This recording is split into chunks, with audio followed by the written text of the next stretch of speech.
Ok. Som. Oi, som. Ok. Som.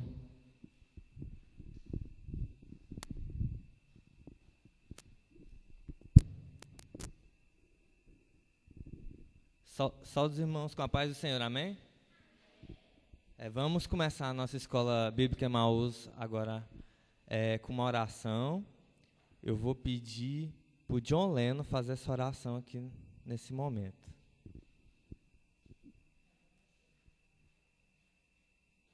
Depois que o John Leno orar, a irmã Ilma vai cantar junto conosco, né, 3 hinos da harpa.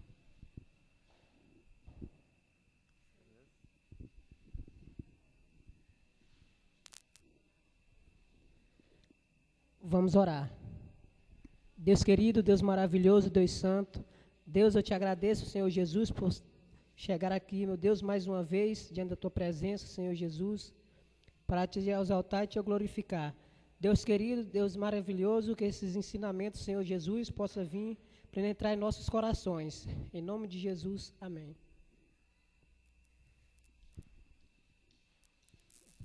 Glória a Jesus. Queridos, nessa noite eu vos saúdo com a paz do Senhor, amém? Amém, irmãos? Glória a Deus. Louvado seja o nome de Jesus para todo sempre. Que Deus nos abençoe.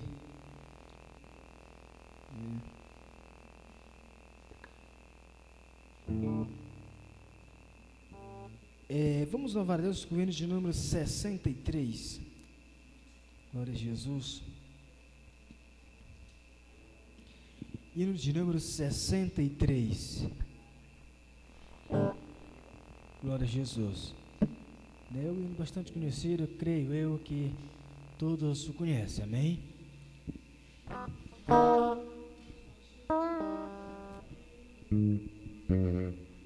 Amém?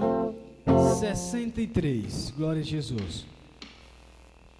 Esmarchamos para aquele bom país, onde o crente sim é Cristo quem o diz, com seu Salvador pra sempre ali feliz, vai com ele descansar. Trabalhemos, pois, com ele com vigor, constrangidos pelo seu. Trabalhemos pelo nosso Salvador, e eis que a vida vai findar. Acordai, acordai, despertai, despertai, levantai. O Senhor não tardará. Esmarchamos para aquele bom país, onde o crente sim é Cristo quem o diz, com seu Salvador pra sempre ali feliz, vai com ele descansar. Eis conosco nosso insigno capitão, que nos assegura eterna salvação. Eis da santa fé o invicto pavilhão, vamos, vamos trabalhar. Eis avantes nada temos de temer, por Jesus havemos sempre de vencer. Trabalhemos, pois, até o amanhecer, e o trabalho aqui findai. Acordai, acordai, despertai, despertai, e cantai, se cantai, o Senhor não tardará. Esmarchamos para aquele bom país, onde o crente sim é Cristo quem o diz, com seu Salvador pra sempre ali feliz vai com Ele. Revestidos na couraça de Jesus, como servos seus e filhos da luz, gloriando-nos em Cristo a sua cruz. Vamos, vamos trabalhar.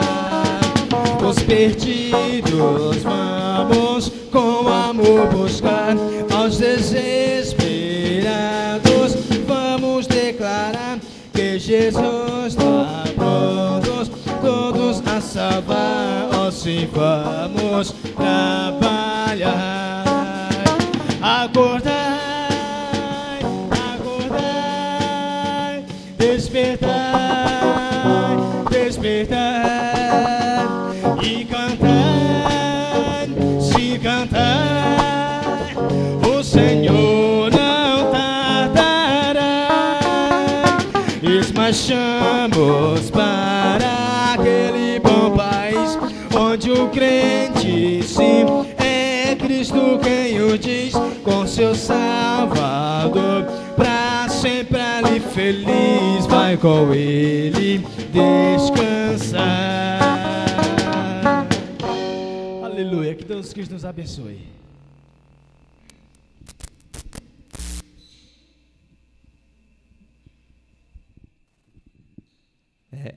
A irmã Vanessa fazer a chamada.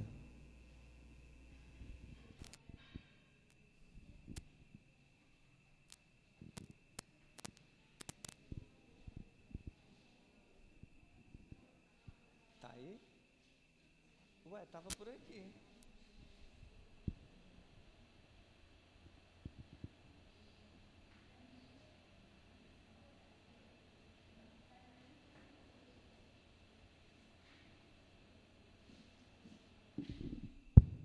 Irmãos, como a gente está sem a lista de chamada aqui, a Vanessa vai estar passando a folha aí para vocês, viu? E aí vocês vão colocando o nome.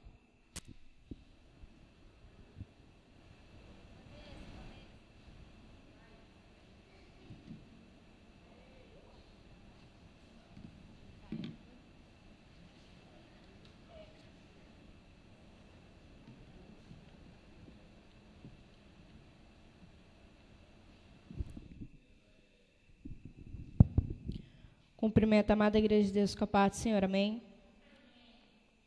Alan Robson, Aline Ellen, Antônio Márcio, Celineide Rosa,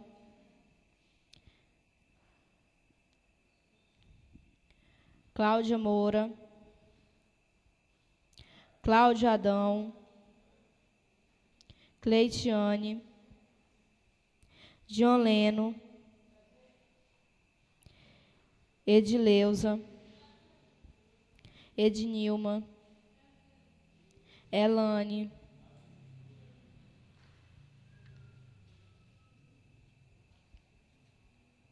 Igor,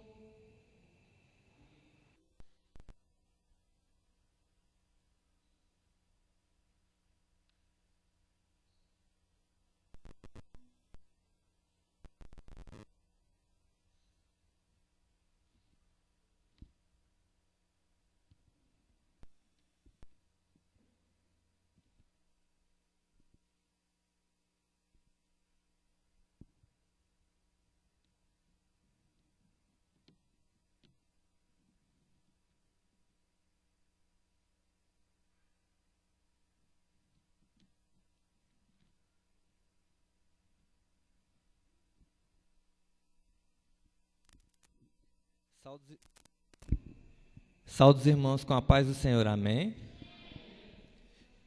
Irmãos, tudo bem? Como que os irmãos estão essa noite?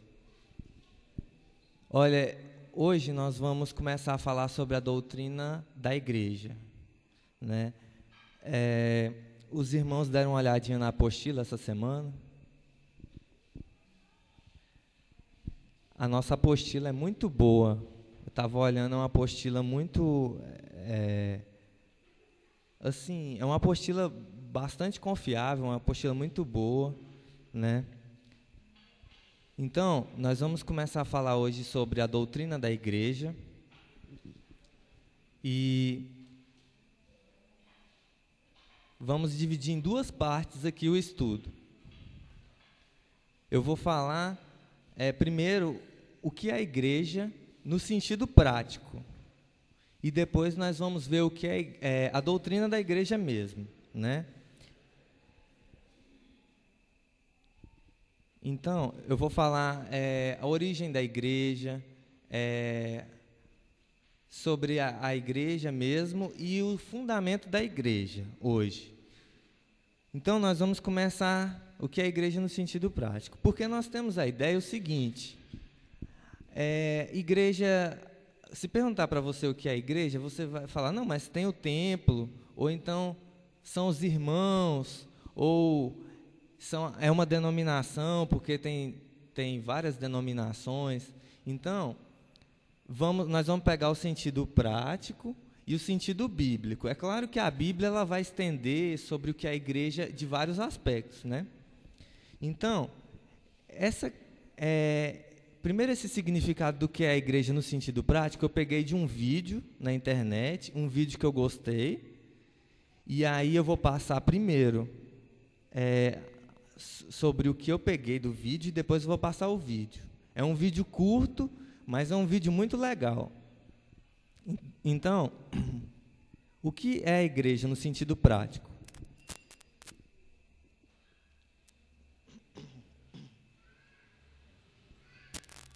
A igreja é você, meu irmão. Você que é crente em Cristo Jesus. Então, a igreja é você com um propósito. Qual o propósito? De amar a Deus e amar ao próximo. Esse é o primeiro propósito. Irmão, é fácil amar o próximo? Quando a Bíblia diz amar o próximo, ela não está falando amar o irmão. Ela está falando amar qualquer pessoa que estiver próximo a você. Pode ser um colega de trabalho, colega da escola, vizinho, qualquer um é o próximo. Então, irmãos, para nós amarmos o próximo, nós precisamos de orar e de ter Jesus no nosso coração, porque não é fácil pela nossa própria vontade. Nós temos que pedir a Jesus que nos ajude, né? Vou ler aqui, Mateus 22, de 37 a 40.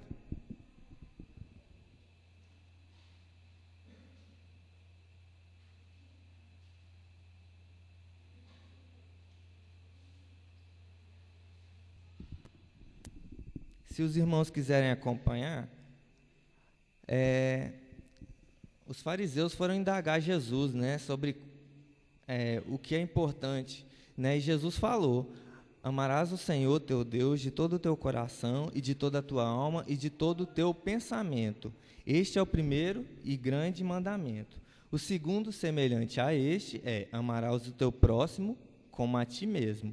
Desses dois mandamentos dependem toda a lei e os profetas. Então, quando nós amamos a Deus e amamos ao próximo como a nós mesmos, nós estamos cumprindo a vontade do Senhor. É claro que quando nós amamos a Deus e ao próximo, aí nós vamos ter que ler mais coisas no Novo Testamento, porque existem várias situações que vão pegar situações práticas na nossa vida, né? De obediência, né? Mas isso daqui já dá... Isso daqui é o sumo do Evangelho, é o principal, né? Daí a gente parte. Então, nós somos igreja quando nós temos um propósito, amar a Deus e amar ao próximo. Irmão, você é igreja quando você tem uma missão. Qual é a sua missão?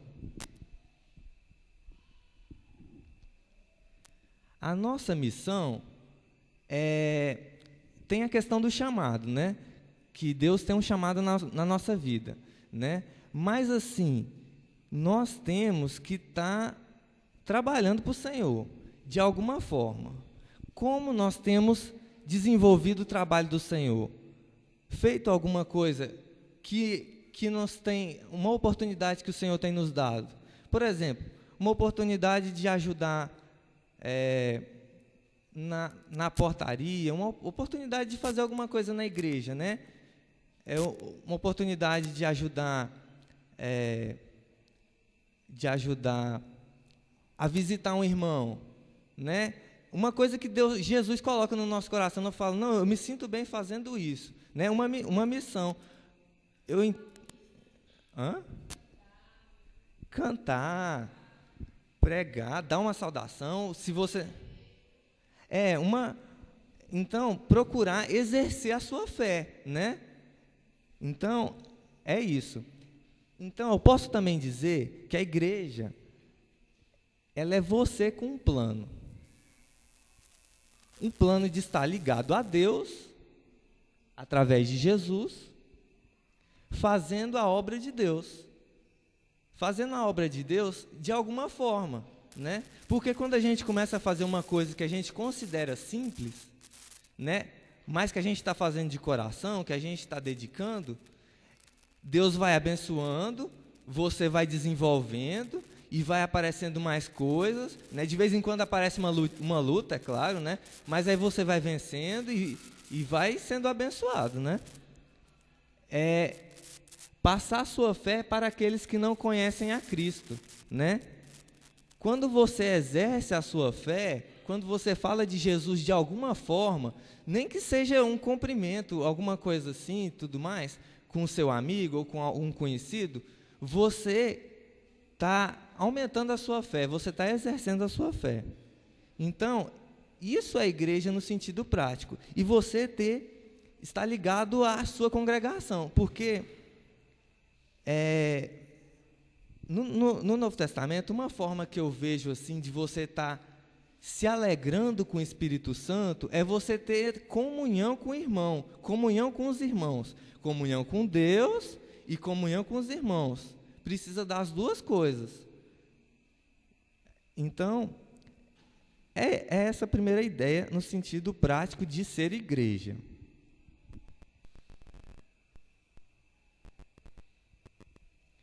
Quando você e eu vivemos dessa forma, todas as coisas que costumamos fazer na igreja tornam-se coisas que fazemos como igreja. Nós somos chamados para isso. Então, nós somos chamados para ser igreja, para fazer a vontade do Senhor.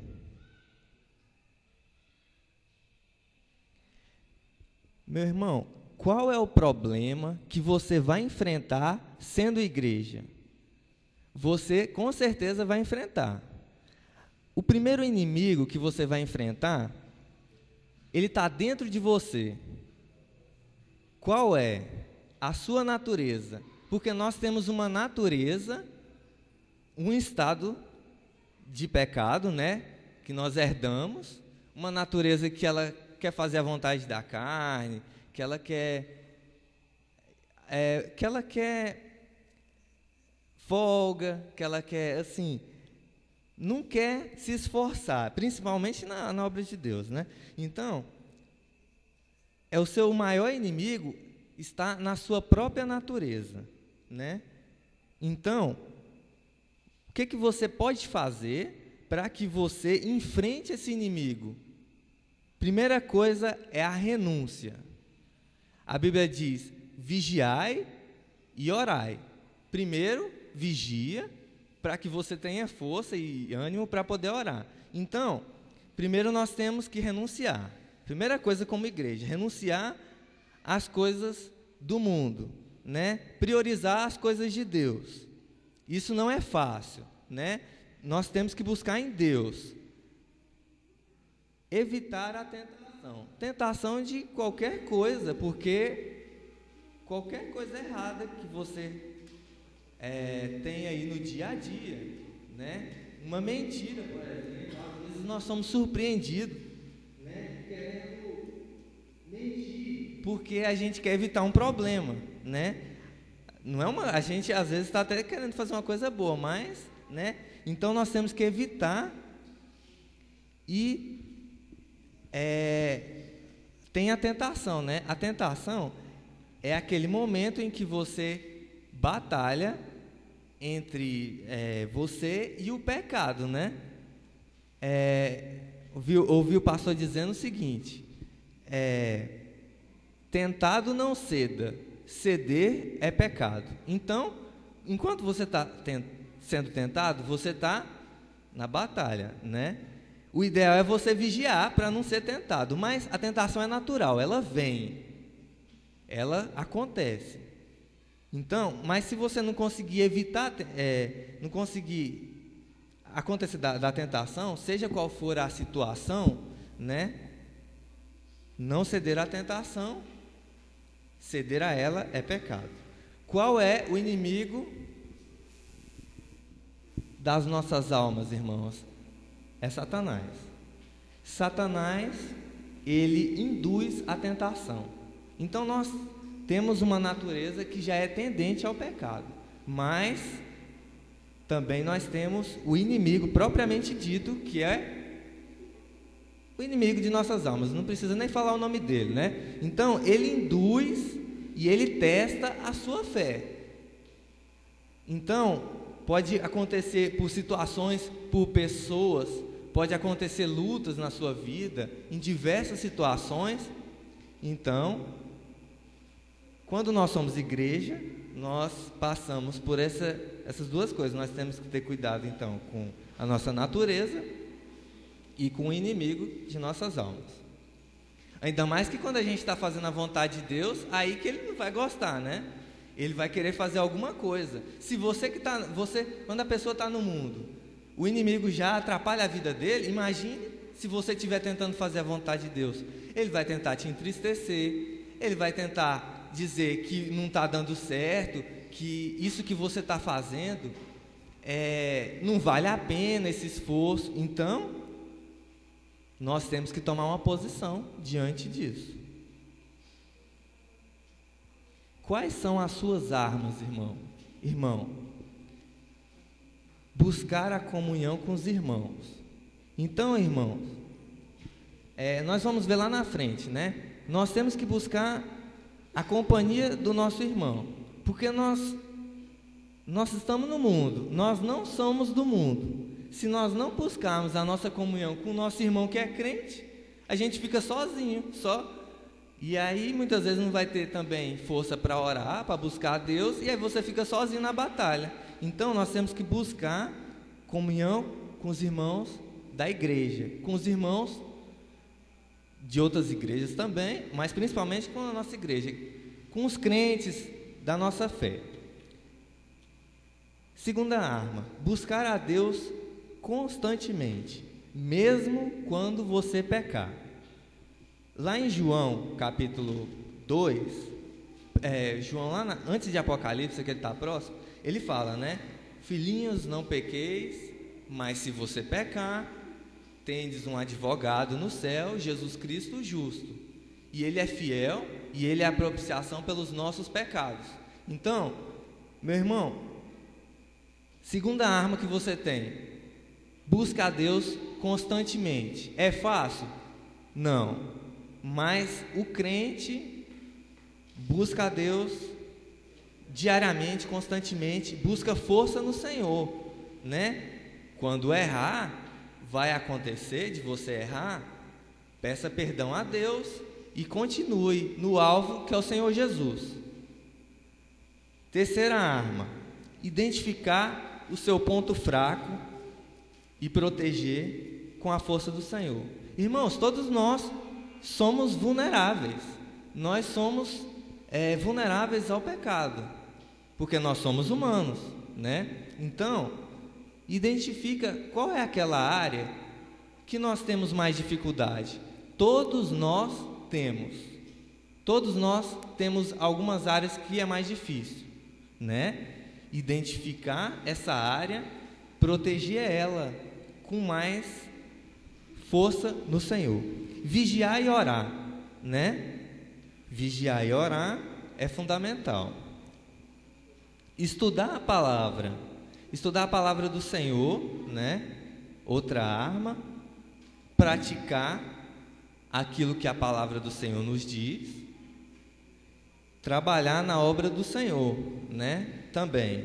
Todas essas coisas são juntas, todas elas são importantes, né?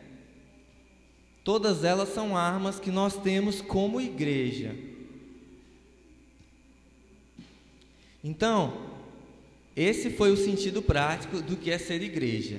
Agora eu vou passar o vídeo que eu tirei esse significado. Vou passar é um vídeo curto, é um vídeo legal. Eu espero que os irmãos gostem do vídeo, que esse vídeo possa falar conosco, né? Como tem falado comigo quando eu estava estudando, né? Gostei muito. Vou passar ele agora.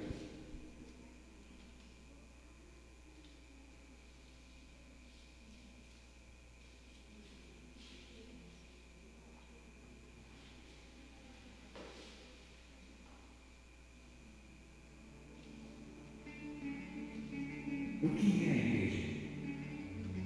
A igreja é um prédio? A igreja são os pastores? Ou a equipe? A igreja é a música? A tradição? Ou os ministérios? Todas essas coisas são boas, mas elas não são a igreja. Sem elas, a igreja ainda continua aqui. Por quê? Porque você ainda está aqui. A igreja é você. A igreja é você com um propósito. A igreja é você em uma missão.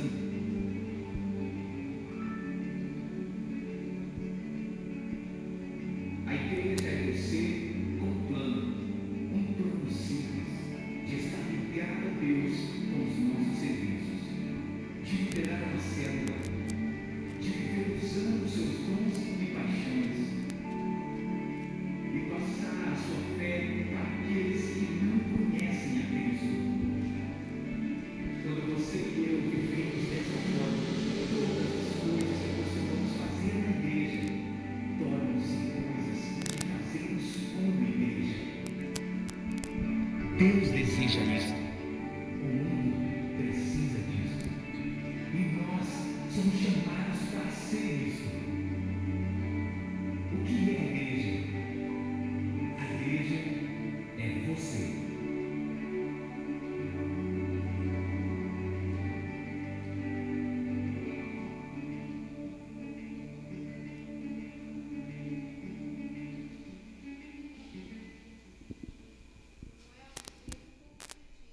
Repetir? O que é a igreja? A igreja é um prédio? A igreja são os pastores? Ou a equipe? A igreja é a música? A tradição? Ou os ministérios? Todas essas coisas são boas, mas elas não são a igreja. Sem elas, a igreja ainda continua aqui. Por quê? Porque você ainda está aqui. A igreja é você. A igreja é você com um propósito. A igreja é você em uma missão.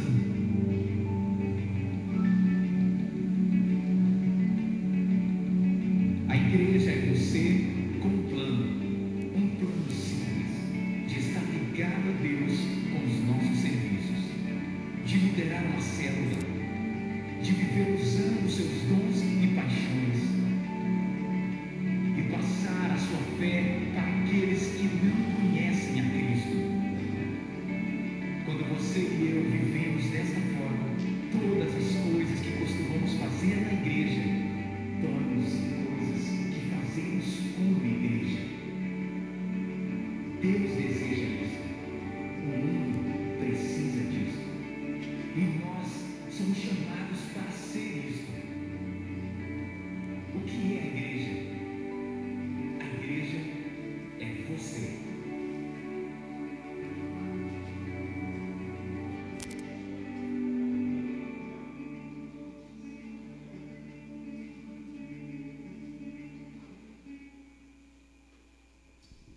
Amém, irmãos?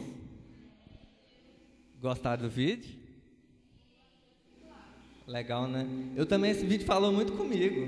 Gostei muito do vídeo, né? Aí eu quis colocar primeiro, né, o sentido prático, para a gente poder ter uma ideia mais fácil, talvez, para depois a gente passar para a doutrina bíblica. Pode? Aquela cruz que aparece, qual é o significado dela? Olha, a cruz, ela tem o significado da crucificação, que nós temos que morrer com Cristo para a nossa vontade da carne, para que nós possamos fazer a vontade de Jesus, né? Novo nascimento, a regeneração, a ressurreição. A gente tem muito claro quando vê uma cruz da Igreja Católica, né? Mas eu creio que é porque ficou assim simbolizado, né? A Igreja Católica, mas a cruz não tem nada de mal, né, irmãos? É o cristianismo. Não vejo nada de mal na cruz, assim, propriamente dito. E também, não, é isso. Então vamos passar para a doutrina da igreja mesmo.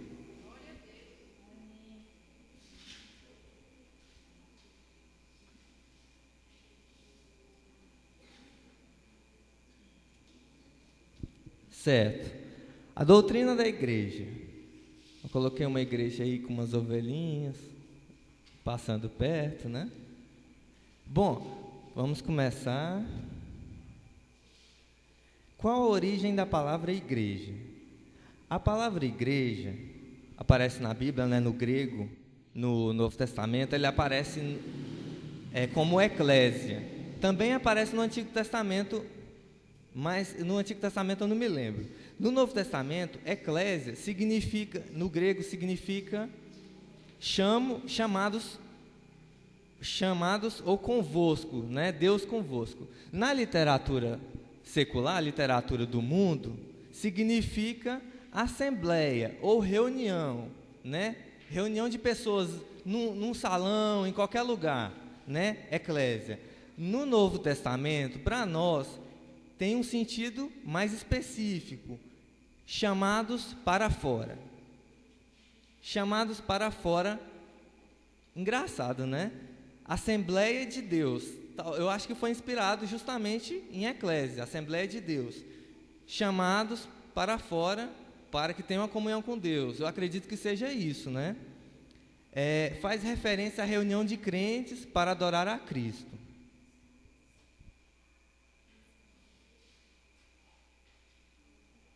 A origem da igreja no plano de Deus, né? A igreja no plano de Deus, conforme vemos em Efésios, já existia bem antes que qualquer outra coisa viesse à existência. Se eu falar alguma coisa equivocado, se eu errar em alguma coisa, os irmãos podem me corrigir, o pastor, né? Se os irmãos quiserem fazer alguma pergunta, algum questionamento, está aberto, pode falar. Então, já existia o sentido, né? Isso com base no sangue do Cordeiro que foi morto desde a fundação. Vou abrir lá em Efésios 3, de 8 a 10, para a gente ter um sentido.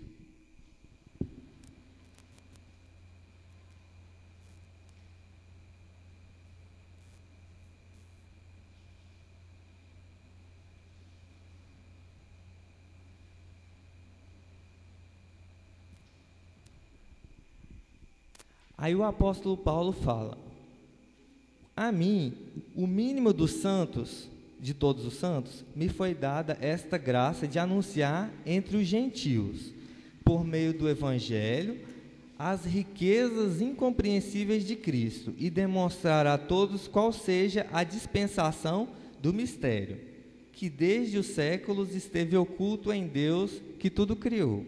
Então, essa parte tem na apostila.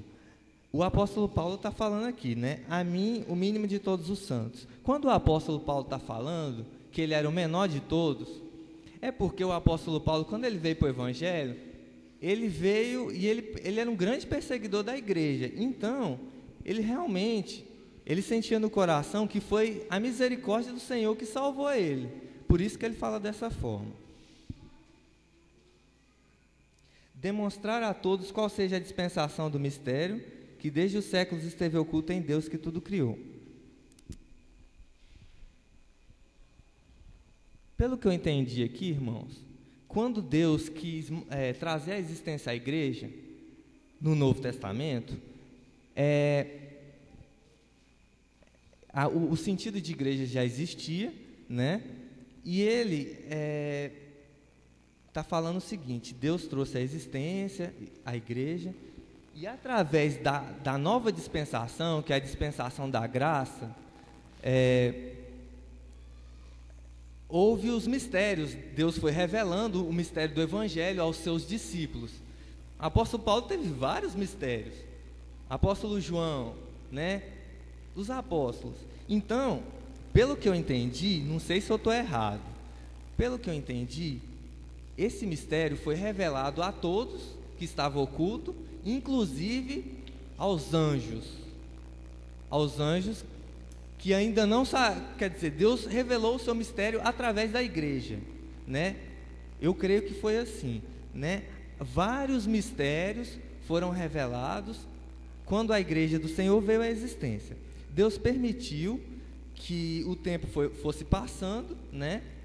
Até que ele achou por bem tornar a igreja conhecida, a igreja do Senhor Jesus.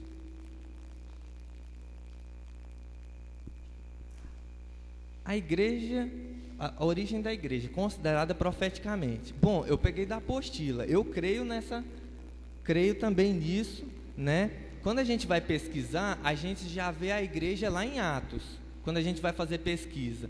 Mas, considerado profeticamente, Israel, ela tem um sentido de igreja. Ela foi a primeira congregação. A nação de Israel, ela foi escolhida por Deus. Deus escolheu a nação de Israel, separou a nação de Israel para que ela fosse separada das outras nações, para que ela fosse santa. E a gente não tem uma explicação por que Deus escolheu Israel. Tinha tantas nações. Foi a escolha que Deus fez através da sua soberania, né? Ele quis escolher Israel. Israel era a congregação ou a igreja de Jeová no Antigo Testamento. Depois dessa igreja judaica o ter rejeitado, né, Cristo predisse a fundação de uma nova igreja que começou a existir fisicamente a partir do livro de Atos. A gente vai ver agorinha. Irmãos, na época da igreja aqui de Israel, era a dispensação da lei, né? Os irmãos sabem que, na verdade, os judeus, eles sacrificavam animais para que pudessem encobrir os seus pecados. Eles tinham que seguir uma série de leis. Os judeus, eles não conseguiram guardar toda a lei. Por quê? Por causa da natureza nossa. A lei, propriamente dita, ela tinha um sentido de que o povo fosse separado, mas o povo não conseguia, os judeus na época, né, não conseguiam guardar toda a lei. Lembrando também que os judeus, eles eram um povo de dura cerviz, eles eram um povo difícil. De vez em quando eles erravam, aliás, várias vezes eles erravam e se arrependiam. Então eles eram um povo difícil também. Essas duas coisas. A igreja do Senhor Jesus, considerada historicamente, né? Jesus, então, ele morreu na cruz, depois que ele fez o seu ministério terreno, morreu na cruz, e lá no livro de Atos, capítulo 1, do versículo 1 ao 11, ele dá instruções aos seus discípulos de como vai ser a igreja. A partir do capítulo 2, a gente tem a igreja nascendo. Eu acho que foi ali que a igreja nasceu de fato, né? A partir do capítulo 1, capítulo 2, foi por ali que a igreja do Senhor Jesus nasceu. Então, no dia de Pentecoste, Atos 2, os irmãos seguindo a instrução de Jesus, eles se separaram para que pudesse receber o batismo no Espírito Santo, né?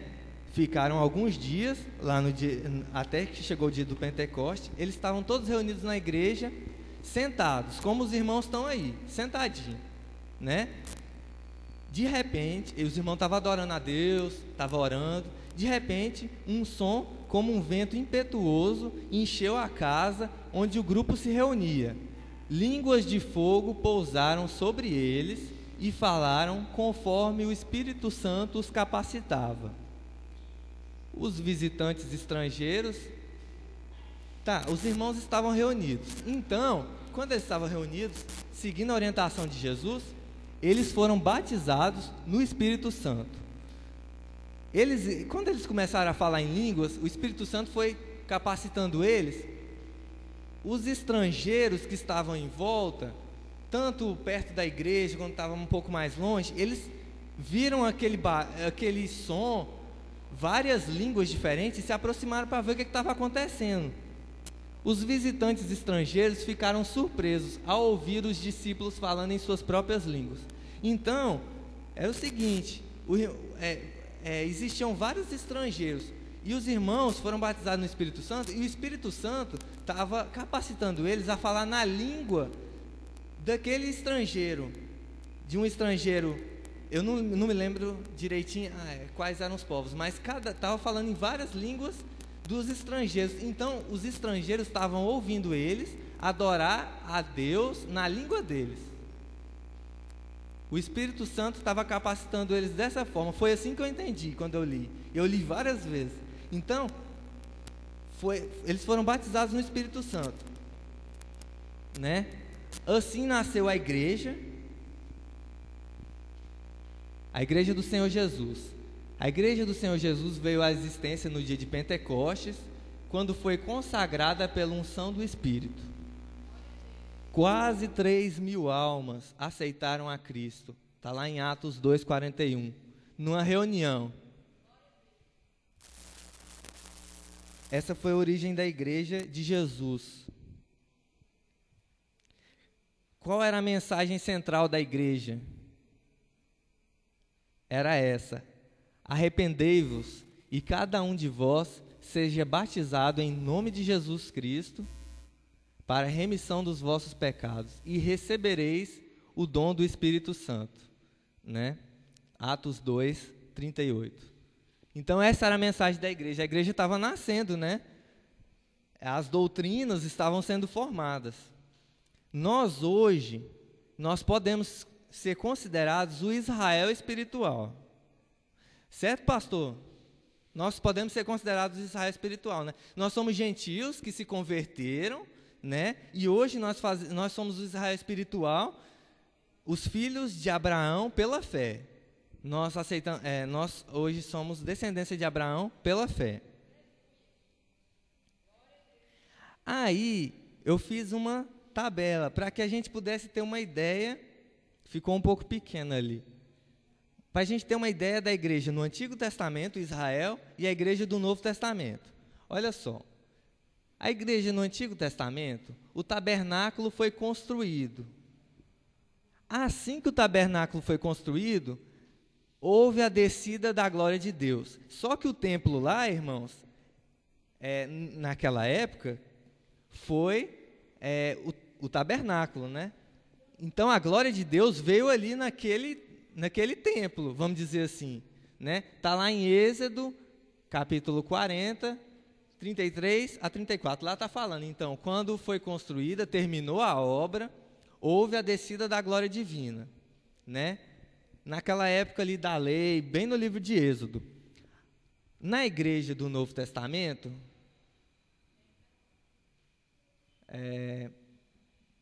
eu vou falar primeiro do Antigo Testamento, é melhor. Então, a segunda coisa ali, mais na frente, quem juntou os materiais do templo, né, aquele templo mais bonito, foi o rei Davi. Mas quem construiu foi Salomão. Salomão construiu o templo. Isso foi lá mais na frente, né? A dispensação da igreja no Antigo Testamento era a lei. Havia a circuncisão, na carne. Circuncisão, né, significava que o povo era separado. Os animais eram sacrificados e eram encobertos os pecados do povo, né? Não eram perdoados, eram encobertos para que, quando a promessa viesse, pudesse ser perdoado. A igreja do Antigo Testamento era para a nação de Israel. E era uma aliança provisória. Era uma aliança... Oi?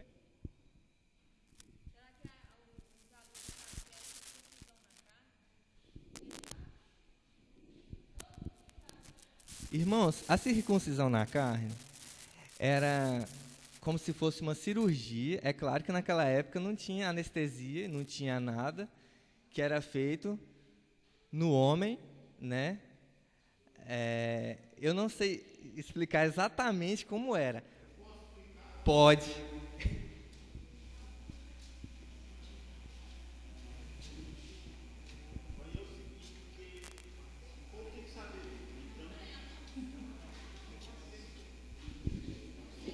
Então era chamado circuncisão, irmãos. E essa circuncisão foi um pacto que Deus estabeleceu entre ele e Abraão.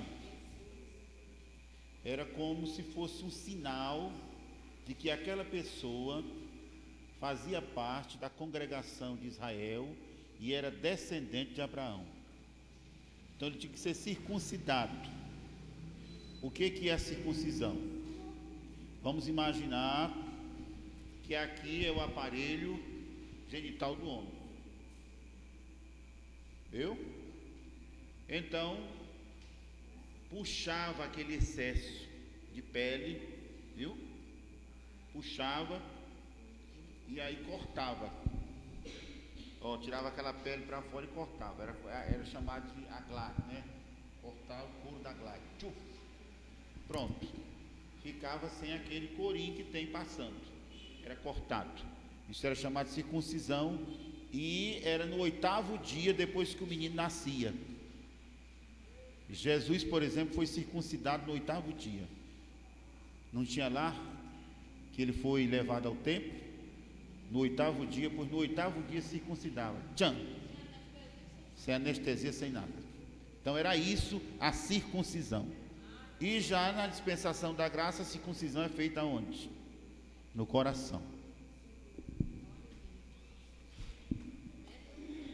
Era um símbolo que Deus colocou, né?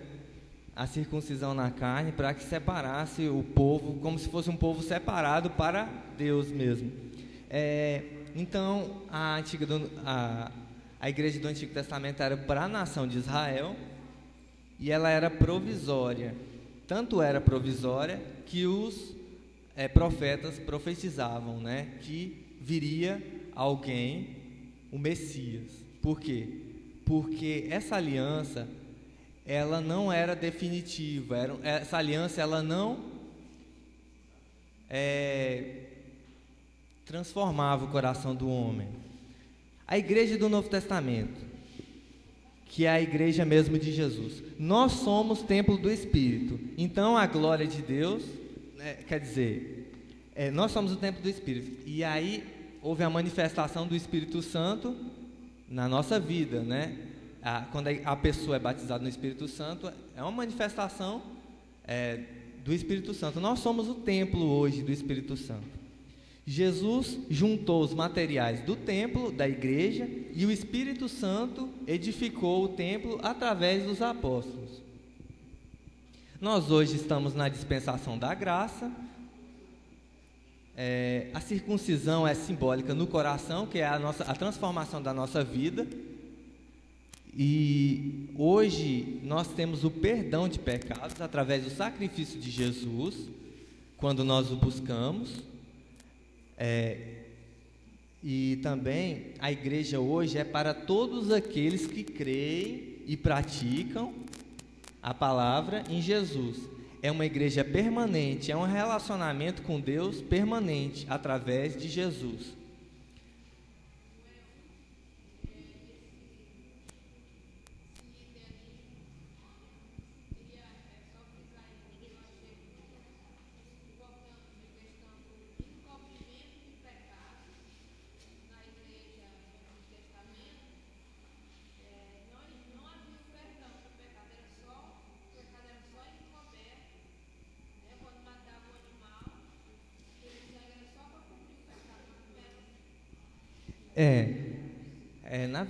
Na verdade, quando fala encobrimento de pecados, os animais, né, eles eram oferecidos no lugar dos nossos pecados. Eles não perdoavam os pecados, eles apenas encobriam. Eu não sei quando a Bíblia diz encobrir os pecados, eu não sei se é simbólico até que Jesus viesse e perdoasse, ou se realmente encobria. Mas no caso, quem perdoa pecados é Jesus. Perdoou a Jesus. Quem perdoa é Jesus. Então eu creio que aqueles judeus que eles estavam caminhando em obediência com Deus, né, morreram em obediência. O perdão do Senhor Jesus ele alcançou. Eu creio, né? Então vamos passar aqui. Eu fiz uma pergunta brinde aqui que eu achei interessante. É uma pergunta que eu acho que ela é difícil. Eu também vou pesquisar a resposta. Diz o seguinte: se nós hoje somos considerados o novo Israel, ou seja, o Israel espiritual, filhos da promessa feita a Abraão, o que nós podemos dizer do Israel antigo? Os irmãos, os judeus, né, que não aceitaram a Jesus, que estão no judaísmo hoje. O que irá acontecer à nação de Israel? É a pergunta que os irmãos vão estudar ela, procurar uma resposta. O que podemos dizer do Israel antigo? O que irá acontecer à nação de Israel?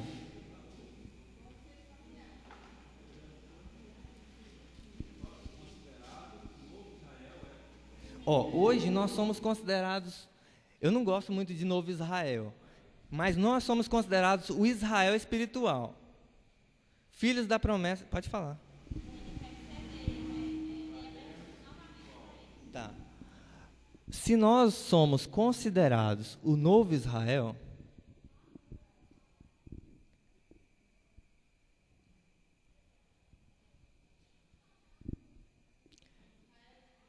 Israel espiritual,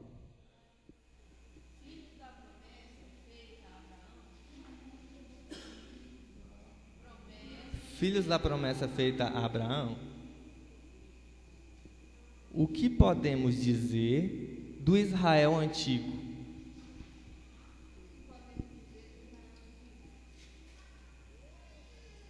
Da nação de Israel.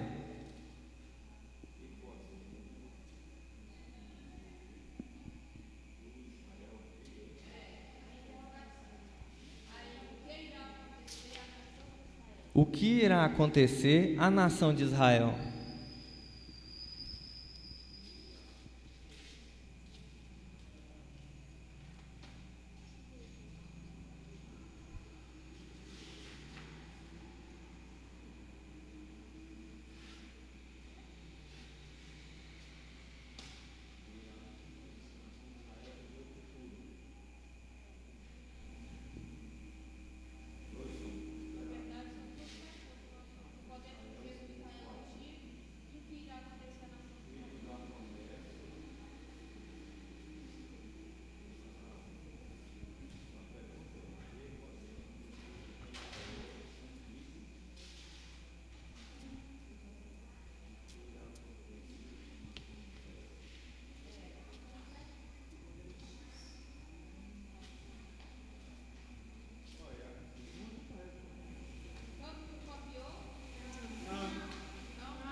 Se nós... vou esperar. Deixa eu só dar uma ponderação de um assunto que eu acho que é fundamental e importante. E não ficou assim, bem claro, explicou bem, mas falta um comprometimento. É o seguinte, é com relação ao pecado coberto e o pecado perdoado. Então, no Antigo Testamento, Deus, na sua eterna misericórdia e amor, Ele apresentou um remédio provisório. Quando as pessoas pecavam, elas transferiam o pecado para um animal e o sangue daquele animal era derramado, ou seja, o julgamento daquele pecado era feito na vida daquele animal. E o pecado da pessoa era coberto. Era um arranjo. É como você ter uma casa com as paredes todas sujas, manchadas. E então você vem com uma nova camada de tinta por cima daquela parede.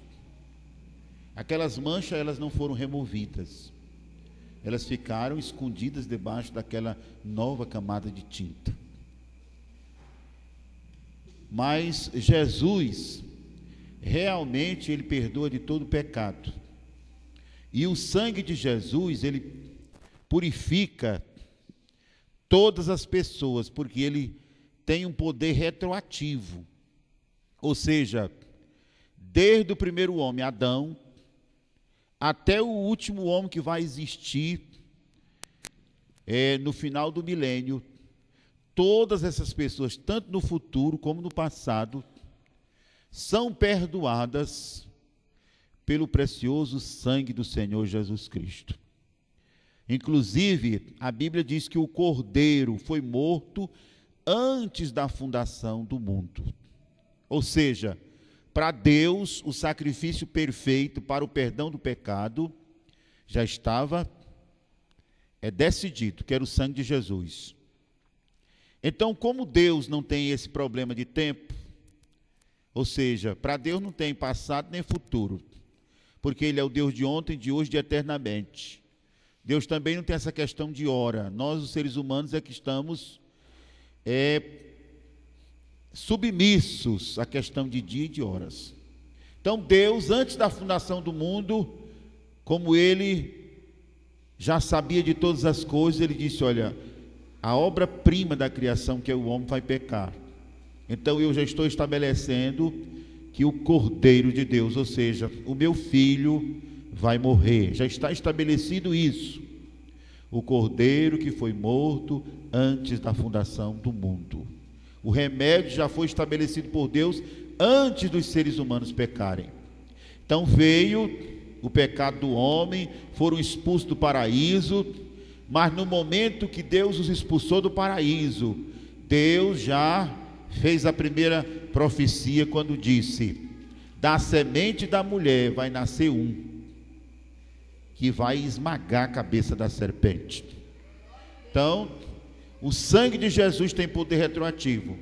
Desde Adão até o último homem que vier a nascer no milênio, todos aqueles que recorrerem ao sangue de Jesus serão purificados. Oi.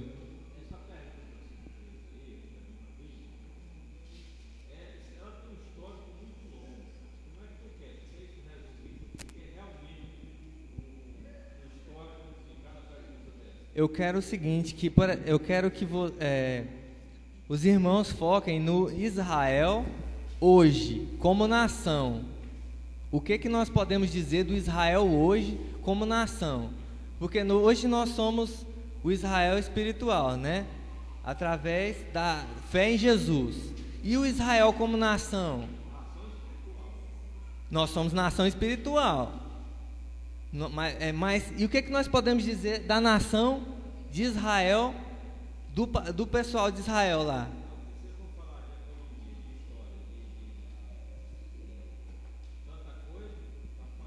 É verdade.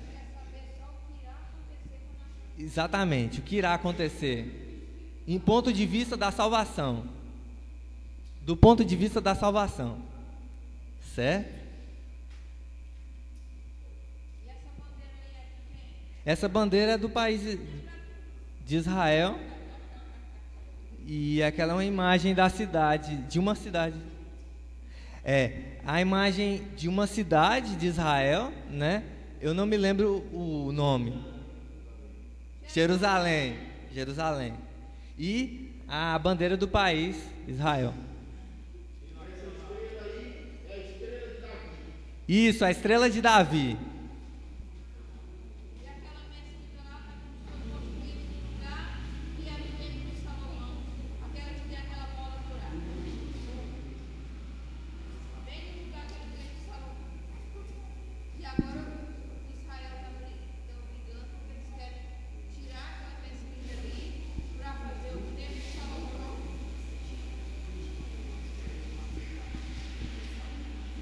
Certo. Vamos continuar. Vamos lá. Qual é o fundamento da Igreja do Senhor Jesus? Peguei lá na apostila mesmo, respondendo, está lá em Mateus 16, de 16 a 19, versículo, né? Respondendo Simão Pedro, disse para Jesus: Tu és o Cristo, o Filho do Deus vivo. Então Jesus afirmou: Bem-aventurado és, Simão Barjonas, porque não foi carne nem sangue que te revelou, mas meu Pai que está nos céus. Aí Jesus vai e complementa: Também eu te digo que tu és Pedro, e sobre esta pedra edificarei a minha igreja, e as portas do inferno não prevalecerão contra ela. Dar-vos-ei a chave do reino dos céus. O que ligares na terra terá sido ligado nos céus, e o que desligares na terra terá sido desligado nos céus. Então, quando Jesus disse para Pedro: Também eu te digo que tu és Pedro, e sobre esta pedra edificarei a minha igreja. Quando Jesus disse isso, se nós observarmos o contexto que está inserido, pode olhar o que Pedro disse lá em cima: Tu és o Cristo, o Filho do Deus vivo. O contexto está nos dizendo o quê? Que está mais se tratando de Jesus, certo? O texto está se tratando de Jesus. Então, quando Jesus falou: Bem-aventurado é Simão, porque não foi a carne que te revelou, mas foi o meu Pai que está lá no céu. Aí ele complementa: Também eu te digo que tu és Pedro, e sobre esta pedra edificarei a minha igreja. Essa pedra, ela está falando de Jesus. Jesus é a pedra fundamental da igreja. Sobre a pedra fundamental, a igreja está edificada. Houve uma confusão aqui, porque a igreja católica estava falando que a pedra era Pedro, né? Se nós pegarmos no original do grego, pedra, do feminino do grego, pedra, na verdade, está se falando a uma grande rocha,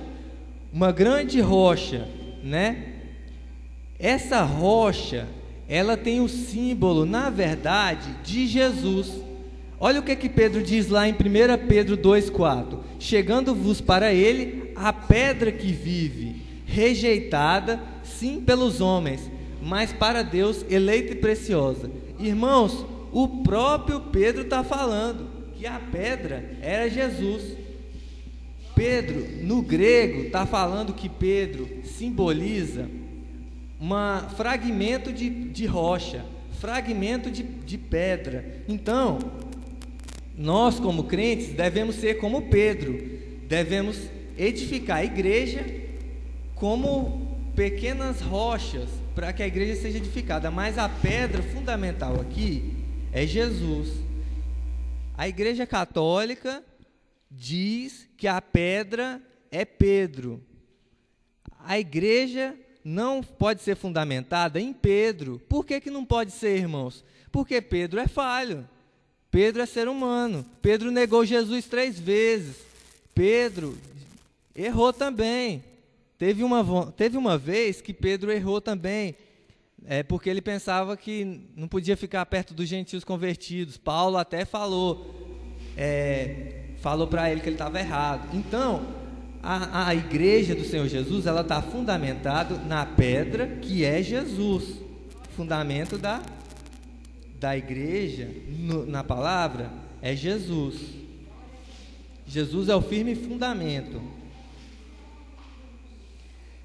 A base da doutrina do Novo Testamento, da Bíblia. O que nós podemos dizer? Qualquer igreja evangélica, qualquer igreja cristã, isso aqui é a base, não tem diferença nenhuma. Isso aqui é a nossa fé. A divindade de Cristo, a divindade de Jesus. Jesus, ele é divino, ele é Deus em forma de filho.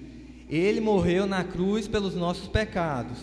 Ele ressuscitou literalmente ao terceiro dia. Ele subiu aos céus.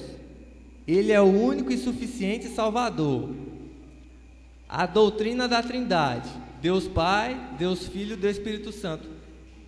A doutrina da Trindade quer dizer o seguinte: que existem três pessoas, Deus Pai, Deus Filho e Deus Espírito Santo, mas é um só Deus. A natureza é a mesma, certo? A pessoalidade do Espírito Santo é uma consequência da doutrina da Trindade. O Espírito Santo é uma pessoa da Trindade. O retorno de Jesus é a base da nossa doutrina, da Igreja do Senhor Jesus. Todo crente em Cristo Jesus tem que acreditar nisso aqui, nessa base aqui. Agora vamos ao significado da igreja na Bíblia. A Bíblia dá vários significados da igreja, né? Claro que todos combinam. Significado universal: o corpo de Cristo. A igreja é o corpo de Cristo. Assim nós, que somos muitos, somos um só corpo em Cristo, mas individualmente somos membros uns dos outros. Então, cada crente é um membro e Jesus é o cabeça da igreja. E cada crente é um membro. Cada crente tem a sua importância, né? Você pode pensar que um membro talvez ele seja mais simples, outro seja mais importante. Todos os membros têm a sua importância. Todos os membros. Assembleia Universal em sentido de templo. Cristo é a pedra fundamental. Está lá em 1 Pedro 2,5. Vós também, como pedras vivas, sois edificados casa espiritual e sacerdócio santo, para oferecer sacrifícios espirituais agradáveis a Deus por Jesus Cristo. Aqui, irmãos, assim como Pedro, nós devemos procurar estar edificando a igreja, estar ajudando na igreja, estar congregando, né?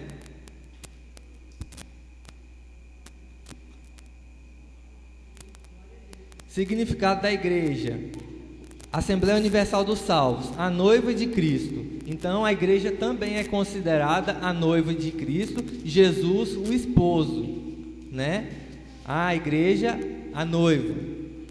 Eu, João, vi a santa cidade, a Nova Jerusalém, que Deus descia do céu, adereçada como uma esposa ataviada para o seu marido. Eu não, acho que aquela referência está errada, mas aqui João está falando que o sentido da igreja como noiva de Jesus, santificada. Assembleia local: a igreja compostas de membros regenerados, pessoas nascidas de novo, pessoas que fazem a vontade de Cristo, guiadas pelo Espírito e cheias do Espírito, e que se unam a uma congregação local para comunhão, cooperação e assistência mútua.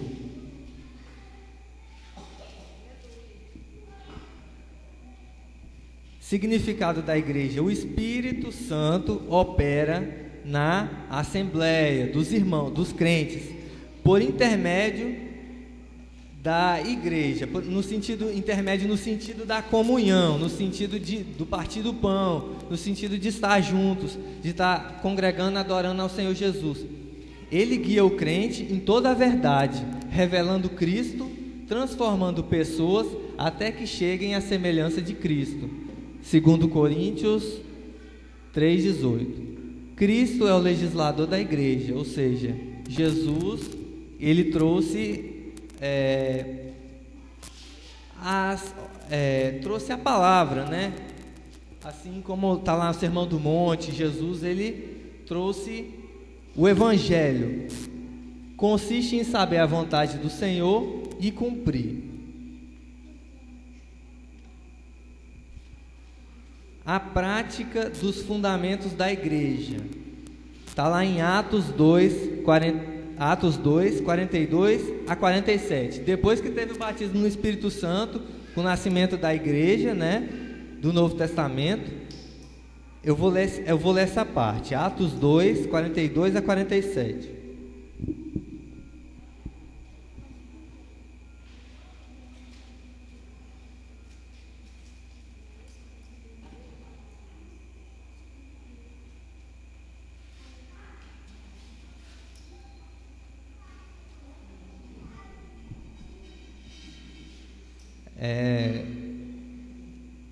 E perseveravam na doutrina dos apóstolos, e na comunhão, e no partir do pão, e nas orações.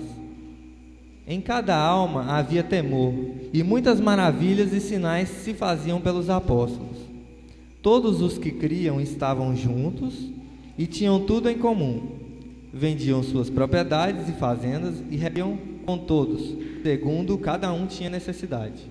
E perseveravam unânimes todos os dias no templo, e partindo o pão em casa, comiam juntos com alegria e singeleza de coração, louvando a Deus e caindo na graça de todo o povo, e todos os dias acrescentava o Senhor à igreja aqueles que se haviam de salvar.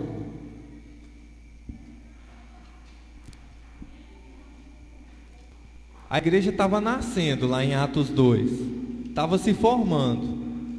Então, aí depois daquela reunião de Pentecostes, a partir desse momento está falando das primeiras práticas fundamentadas em Jesus, né? Aí está falando, eles perseveravam na doutrina dos apóstolos, perseveravam na comunhão, no partir do pão e nas orações, andavam em amor, frequência aos cultos, viver em amor, 2 Coríntios 13, 11. Apresentavam louvor a Deus e cooperavam para que a igreja crescia. O interessante é que, quando aparece lá no verso 47, cooperavam para a igreja crescia, era uma coisa que acontecia junto com, assim, quase que naturalmente, com a prática da doutrina, e quando Deus operando, e a igreja crescia. A prática dos fundamentos da igreja. Aqui a bibliografia, né, que eu peguei da apostila, da ETAD. Peguei também comentário em 2 sites, vivos.com.br, virtude.org.br. Peguei um comentário do reverendo Nicodemos, Universidade da Igreja Presbiteriana. Então, irmãos, esse é o início da nossa da doutrina da igreja. É muito interessante, e que nós possamos estar estudando a oportunidade que a gente está tendo de estudar. Eu posso dizer que é uma bênção muito grande, irmãos, essa escola bíblica Emaús. Não é qualquer igreja que tem esse estudo. Estudar também não é muito fácil. A gente começa a estudar para depois começar a gostar. E é uma oportunidade que nós temos. E eu quero agradecer pela essa oportunidade. E quero agradecer aos irmãos. Que Deus nos abençoe. Em nome de Jesus.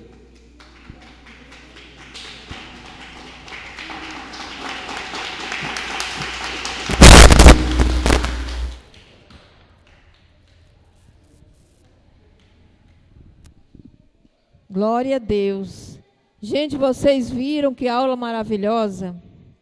E o professor Nato Kemuel, ele explica com calma, detalhadamente, cada coisa, devagar, não é? Os slides estavam bem feitos.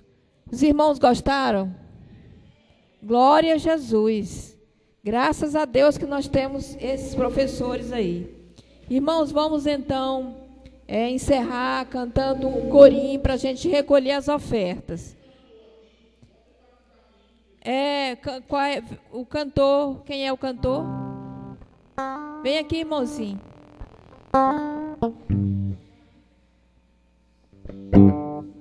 Irmãozinho, você sabe cantar esse corinho aqui, ó, Poderoso Deus? Então canta o que você sabe. Glória a Deus. Cumprimento os irmãos com a paz do Senhor. Amém, irmãos? Aleluias.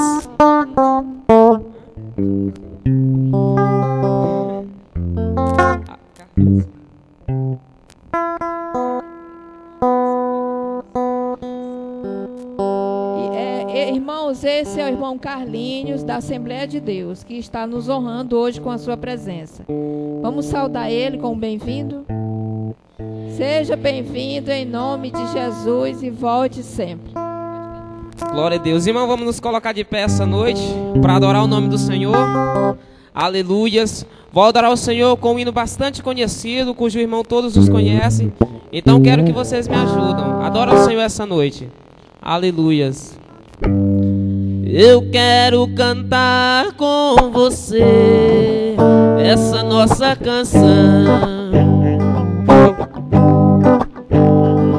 Enquanto cantamos, segure a mão do seu irmão e dá glória a Deus. Levante as mãos para o alto e peça para Deus, derrama poder e coisas maravilhosas vão acontecer. Vão acontecer. Aleluias. Não se admire se ouvir línguas estranhas alguém fala. Não se admire se ver paralítico andar ou cego ver. O Deus do qual estou falando é o Deus do impossível, tudo pode fazer. Vem também ser abençoado, é só nele crer. É só nele crer. Eu quero cantar com você esta nossa canção. E enquanto cantamos, segure a mão do seu irmão e dá glória a Deus. Levante as mãos para o alto e peça para Deus, derrama poder e coisas maravilhosas vão acontecer. Vão acontecer. Não se admire se ouvir línguas estranhas alguém fala. Não se admire se ver paralítico andar ou cego ver. O Deus do qual estou falando é o Deus do impossível, tudo pode fazer. Vem também ser abençoado, é só nele crer. É só nele crer. Vem também ser abençoado, é só nele crer. É só nele crer. Glória a Deus, aleluia. Amém. Agradeço pela oportunidade. Glória a Deus, irmãos. Que voz maravilhosa, né?